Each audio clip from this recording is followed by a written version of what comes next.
pagi Bapak Ibu dan Saudara yang dikasihi Tuhan Yesus, bertemu kembali dengan Kebun Surgawi pada pagi hari ini. Mari kita akan berdoa sebelum kita belajar firman Tuhan.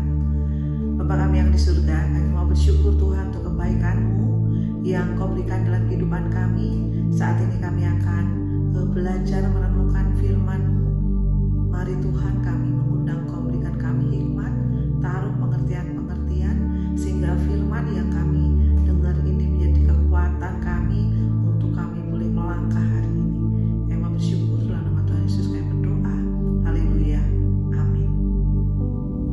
Bapak Ibu dan Saudara yang diberkati, pagi hari ini kita akan merenungkan firman Tuhan bersama-sama yang terambil dari kitab 1 Korintus pasal yang ke-10 ayatnya yang ke-12.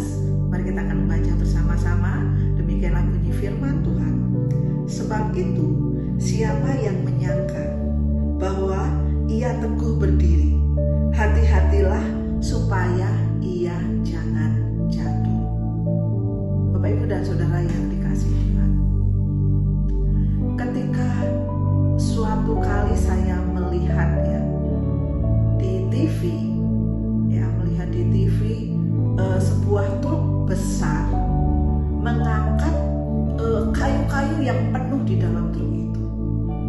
Namun ketika truk itu mulai berjalan dan menanjak, dia memelankan lajunya. Tapi nggak tahu kenapa ketika truk ini naik, semakin naik, ternyata dia tidak kuat.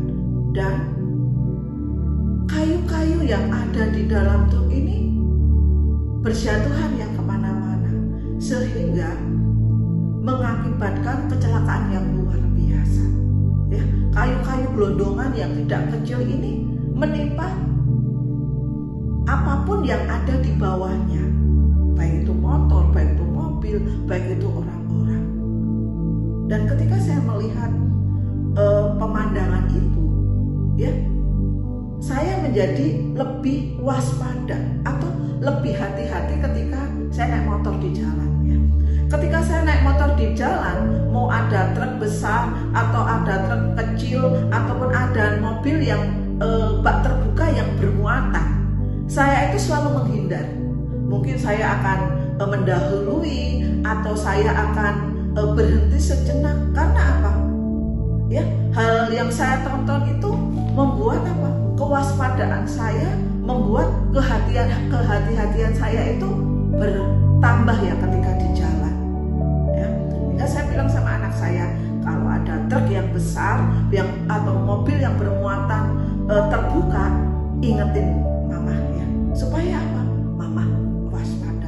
Supaya apa? Mama hati-hati Firman Tuhan pada pagi hari ini dikatakan, sebab itu siapa yang menyangka bahwa ia teguh berdiri, hati-hatilah supaya ia jangan jatuh.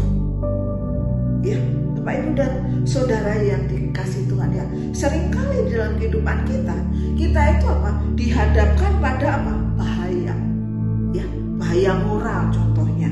Nah, ketika kita menghadapi bahaya-bahaya moral itu sebaiknya kita itu berpikir bahwa sesuatu itu bisa terjadi dalam kehidupan kita. Kita bisa jatuh karena bahaya moral itu. Yang membuat kita apa? Harus hati-hati. Hati-hatilah supaya jangan jatuh ke dalam bahaya itu Di dalam berbagai kesempatan siapapun kita itu bisa jatuh di dalam dosa apapun. Nah, tapi alangkah bodohnya kita kalau kita itu merasa bahwa kita mah nggak mungkin jatuh. Saya mah nggak mungkin jatuh. Saya mah nggak mungkin bisa berdosa. Mungkin itu pikiran yang bodoh yang kadang-kadang meracuni hidup kita. Firman Tuhan pada pagi hari ini mengingatkan kita supaya apa? Kita harus berjaga-jaga. Kita harus berdoa dan yang penting apa? Mempersenjatai diri kita di setiap kesempatan. Yakni dengan apa? Dengan percaya sepenuhnya kepada Allah. Efesus menulis di dalam Efesus pasal 6 ayat 3, sebab Allah setia. Di Di dalam 1 Korintus pasal 10 ayat 13, dan Dia akan memberi kita apa? Kekuatan agar kita tidak jatuh. Permasalahannya, apakah kita sudah siaga? Apakah kita sudah berdoa? Apakah kita sudah mempersenjatai diri kita dengan firman-firman-Nya yang menjadi kekuatan di dalam kehidupan kita? Sebab siapa yang menyangka bahwa ia yang teguh berdiri, ya, hati-hatilah supaya ia jangan jatuh. Pagi hari ini, mari kita waspada, mari kita siaga, mari kita mempersenjatai diri kita dengan Allah dan firman-Nya untuk kita tetap